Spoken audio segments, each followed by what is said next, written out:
We live on this earth along with millions of other animals, plants and microorganisms, right? So we are living in which planet? We are living on earth, and along with us there are many other kinds of animals and the plants also living on this earth, right? Do you know what? The earth is we call as like a storehouse, okay? Storehouse of resources.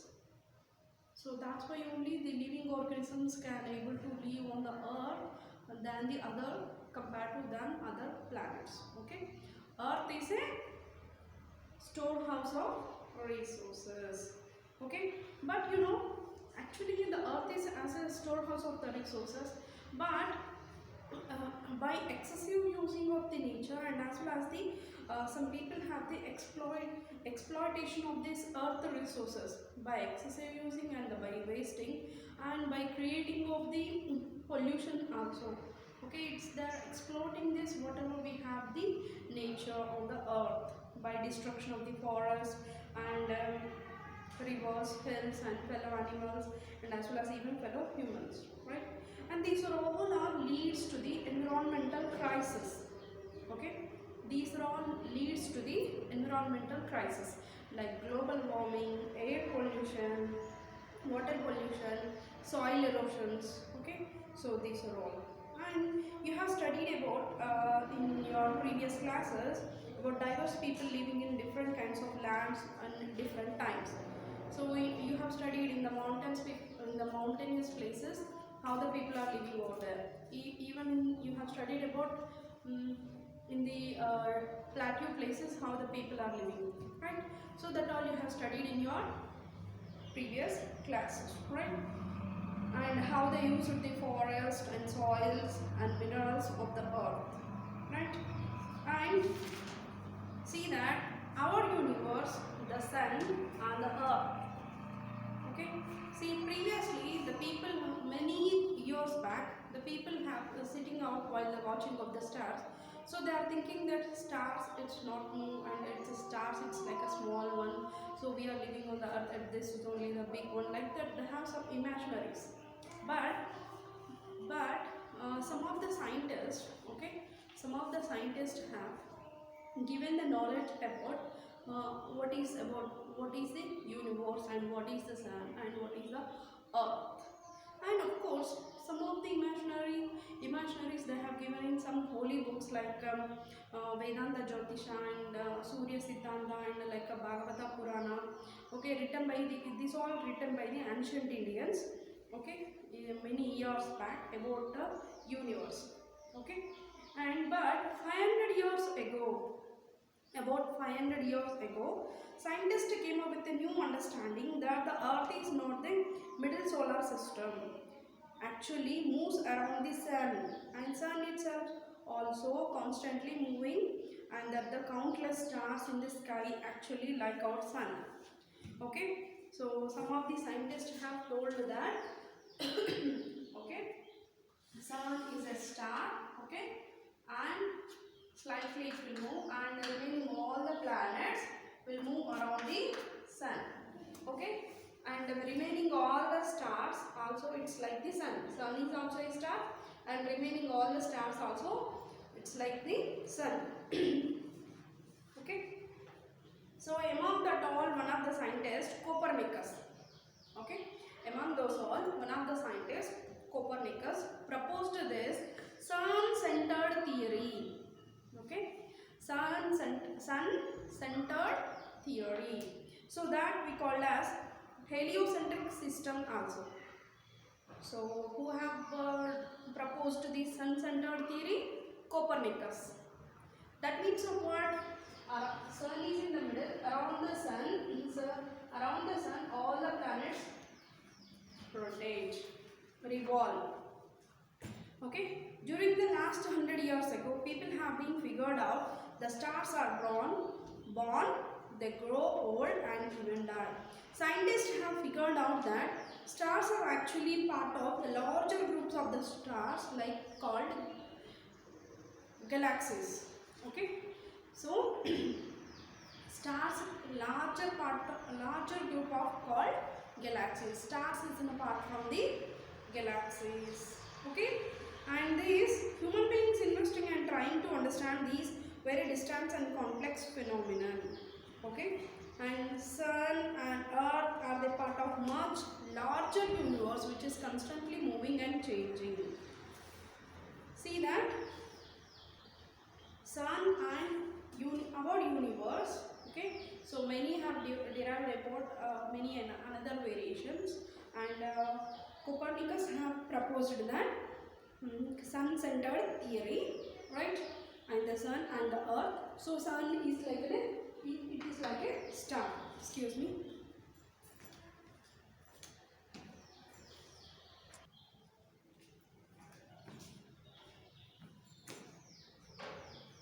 Okay. So the next concept is earth as a planetary body. Okay. See, like all planets in our solar system, earth rotates on its own axis and goes around the sun in a definite orbit. Okay. See.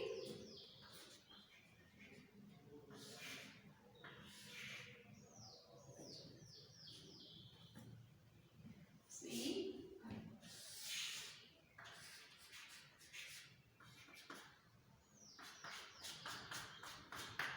Okay.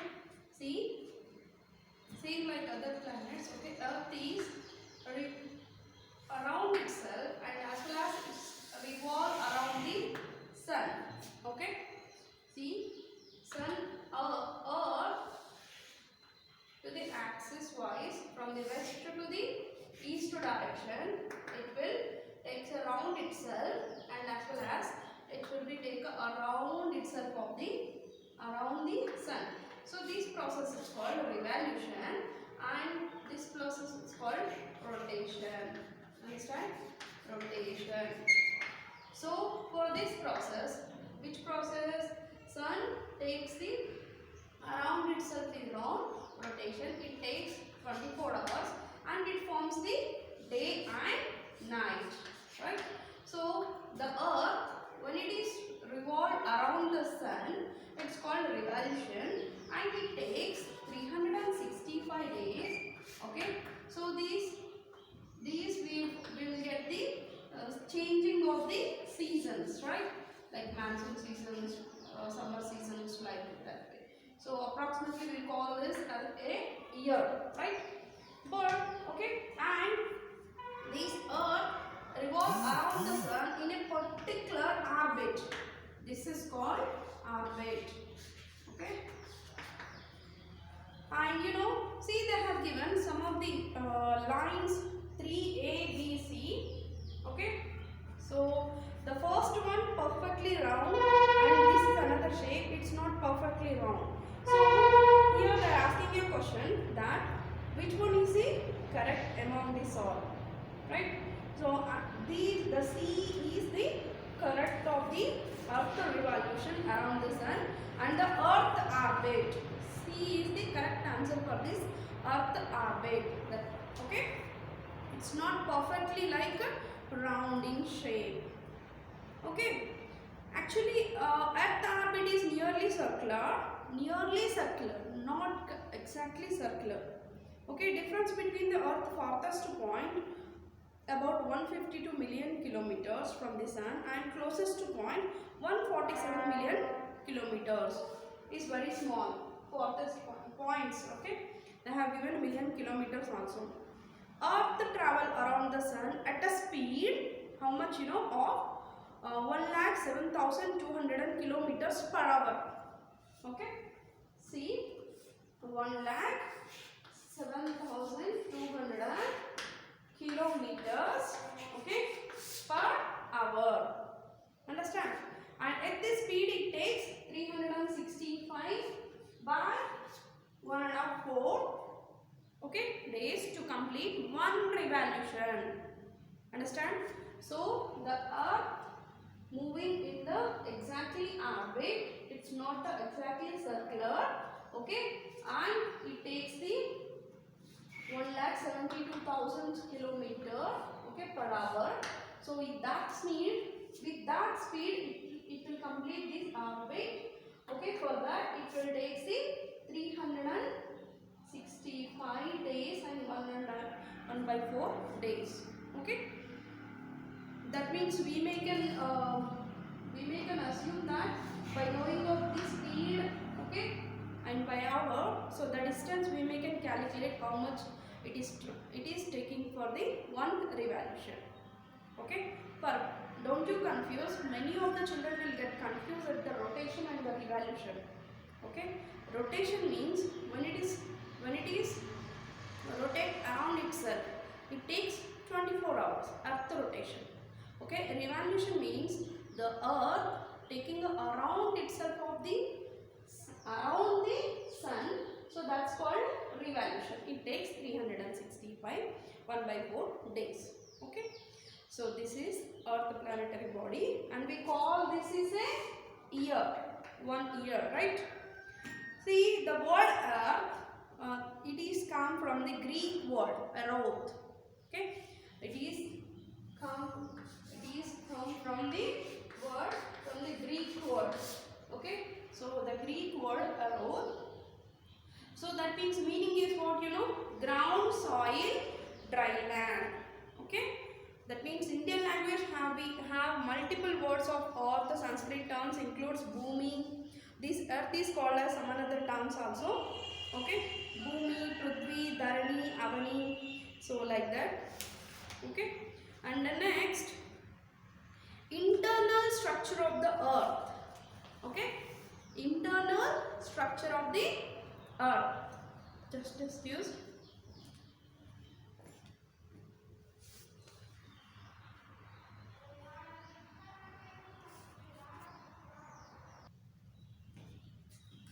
So this earth is made up of with the 3 main layers. If you see this figure 1.3, you can understand. Okay, so earth is made up of with the 3 main layers. You all understood this, no? Rotation and revolution, right? So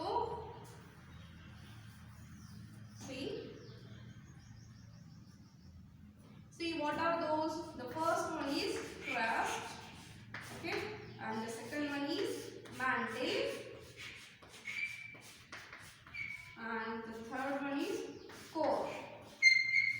Okay, crust, mantle, core. See, the first layer, outer layer is the crust, and the middle layer is the mantle, and this layer is called as core. Okay, see one by one we'll discuss now. Crust. We live on the outer part of the earth, which is called the crust. You saw in the last section how this layer was formed. This layer goes up to the depth of 100 meters. Okay, so crust 100 meters and 100 kilometers. Depth of 100 kilometers. Okay, the crust mostly consists of various kinds of rocks. So crust is, this is the one, the outer layer where we are living on this crust only, right? And it's how many kilometers? 100 kilometers, and it's have the various kinds of rocks. Okay, and next mantle. Okay, next one, mantle. It exists at the depth of 100 kilometers to 2,900 kilometers. Okay, so that means you can expect, so how much area it is occupying. Okay, from 100 kilometers to 2,900 kilometers from here to here, like this. Okay, so that all the layer is called as mantle. The upper part of the mantle is a palpable layer over which the crust floats, and this consists mainly chemicals called silicates. In the mantle there are chemicals, silicate chemicals. Okay, in the mantle what kind of the chemicals are there? Silicates. Okay, and the next one, core. See, from 2,900 to in the deep side 5,100 kilometers. Okay, in the deep side 5,100 kilometers. The core part is there, core layer is there. Okay, see that it composed of dense and heavy substances like iron and nickel. It can be divided into sublayers. This core also have some components. Okay, so what are those? Iron and nickel. Okay, iron and nickel. And as well as this core having two different parts. So if you look at here, this is the outer core and this is the inner core. Outer core, inner core. Okay. See, outer core 2900 to 5001 kilometers composed of liquid metallic material like nickel and iron, and inner core from solid inner core from 5100 kilometers from to the 6376 kilometers, which was the inner core. This is the outer core. Okay, and it's made up of iron compounds and heavy substance like gold. Okay, heavy substances like iron and plus gold. And inner core it's have substances like iron and nickel. Okay, these are the layers of the earth. See, once again I repeat, there are the three layers in the earth. Okay, crust, mantle, core. Okay, so the outer layer is called crust. Okay, it has only 100 kilometers of, and mantle is the middle one. It's have the chemicals of silicates and it's 2900 kilometers. And the third layer, core, it has from 2900 to 6076 kilometers. So these five, from 2900 to 5100 kilometers, it's the outer core. Okay, it's the outer core, and this is inner core. So these core have the components of iron and nickel. Outer core have the iron and nickels, and inner core have the iron plus gold. Okay, so that is that. That means the deep layers. But you know here, if we compare this earth as an egg, just for imaginary. Okay, if we compare these earth layers to the egg, so that whatever the eggshell was covered, right? It's a layer, right? Eggshell. See, the crust layer is about to like eggshell of the length on the earth. Got it? So that means it occupies very less portion in the earth layers. Okay? So how you know in the egg, if it is covered by the eggshell, right? So same like that, crust is also occupies very less of the portion on the earth. Okay, and this is about the internal structure of the earth. This is internal structure of the earth. Okay, and here the next topic is movement of the earth's crust. Okay, movement of the earth crust. That means at the upper layer is crust, no? Right? See, this one, at the upper layer. So these crust movement we are going to know now. Okay? Crust movement. Movement of the earth crust. Okay? All of you clear this? Internal structure of the earth? Right. So which layer have the gold inner core? Which layer have the iron and nickel core? Right? Okay. Next, movement of the movements.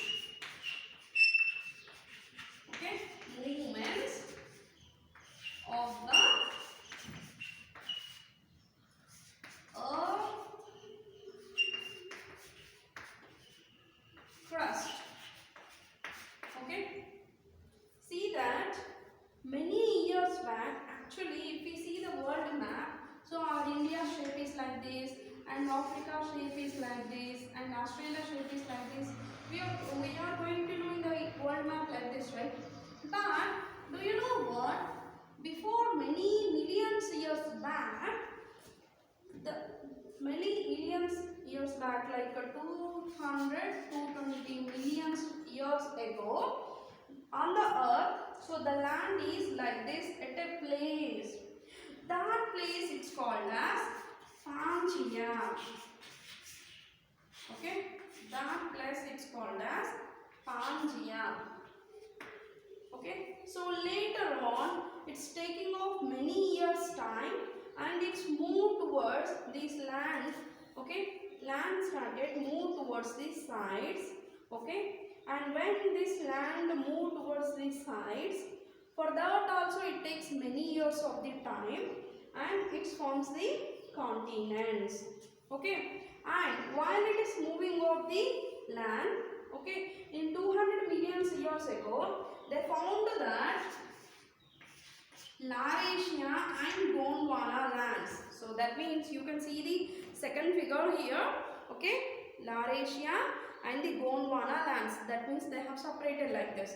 And later on they have separated to the many other places like continents.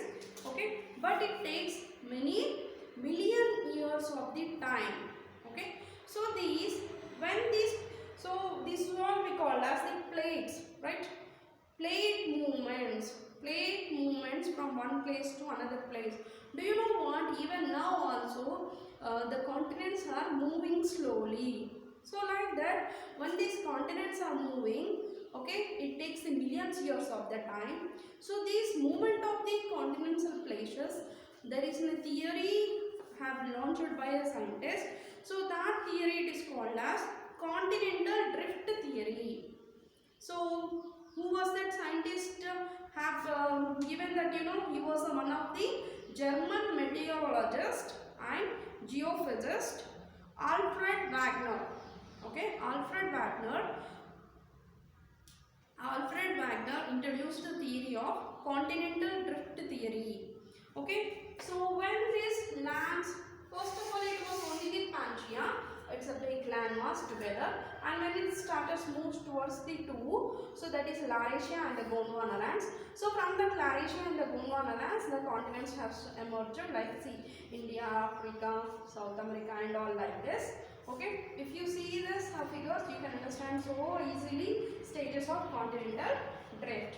And as well as when it is this continental moves, okay, the mountains and oceans, okay, and valleys will be formed. Okay, how do you know? I'll tell you. Okay, see, for example, assume this is any one of the plate. Okay, right, so this is one of another plate. Plate means, don't you think you are readable plates? No, these continental plates. Okay, so when towards move, for example, if it is move towards this side, if it is there any continent over here, then okay. So if it is move this side, same as well as if it is there over here. Okay, so when it is these continents moves towards this side, okay, and here already the continent existed, right? So the land mass when it is colloid over here, okay, so when that land mass after the colloid forms the high altitudes of the formations. So these high altitudes only called as mountains. Okay, and same like that, valleys also forms and the plain areas also forms when it is this colloid one plates to the another. Do you know what? Our Indian north side we have the Himalayas, you know it, right? So the Himalayas also formed in this way only. Okay, and see, as I have told you, Laurasia we can call as Angara land also. Okay, and the another one Gondwana land. So present that Laurasia,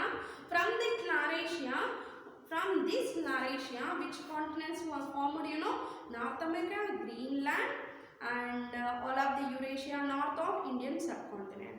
From the Gondwana land, present South America, Africa, Madagascar, India, Arabia, Malaysia, East Indies, Australia and Antarctica. Okay, excuse me.